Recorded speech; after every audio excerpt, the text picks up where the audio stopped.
यशवंत गुरु शिंदे. गाव आमचं गाव वलवून मिस्ता आहे घेतात. इथं काय मतदान कुठं आहे बलवणला आहे का?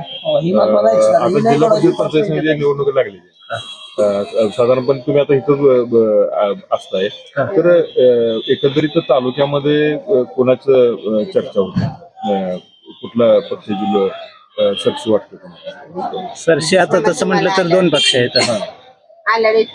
शिवसेना उद्धव ठाकरे पण आहे, भाजपले पण आहे. तुम्ही आता व्यवसाय म्हणजे तसं आता आम्ही एवढं काय लोक चर्चा करत असतील की बाबा हे चांगलं आहे हे वाईट आहे किंवा तुम्हाला वाटत असलं हे चांगलं आहे किंवा वाईट नाही नाही तसं काही मी सांगू शकत. आपल्याला दोन्ही सारखी लोक चर्चा काय करतील कोणाबद्दल म्हणजे चांगलं कोणाला म्हणतात वाईट कोणाला म्हणतात? नाही नाही तशी दोन्ही चांगली आहेत. दोन्ही म्हणतात दोन्ही चांगली. तुमचं नाव सांगा. आमचं नाव नाना नारायण सरगर, गाव काळेवाडी.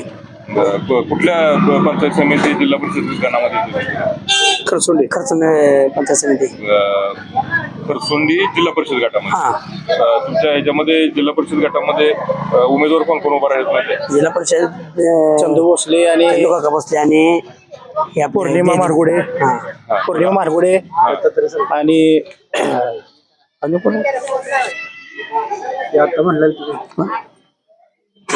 बरं प्रचाराला तुमच्याकडे कोण आलतं का तिकडे?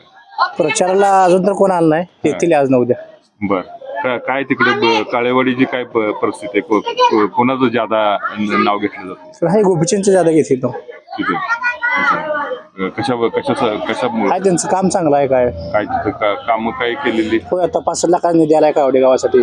काय काम ओढा करणे, बंधारे वगैरे. त्याच्यापूर्वी काही कामं केली ती? पूर्वी नाही पण आता गोपीचंद आल्यापासून आहेत काम चांगले. पहिला निधी असा 5 लाख 6 लाख येत होता, आता एकदम 65 लाख आलाय. पहिली सत्ता कोणाची? पहिली अशी येत जात होती सत्ता म्हणजे कोणाला तर म्हणजे ते गाव कुठल्या तर एखाद्या पार्टीला मानणार असेल ना. गाव आता म्हणजे पहिलं काँग्रेसच्या पाठीमागे होतं, काँग्रेसच्या पाठीमागे. आता ती लोक आता एक 5-6 वर्ष झालं बीजेपी सगळे आहे. सगळे टोटल बीजेपी शिवसेना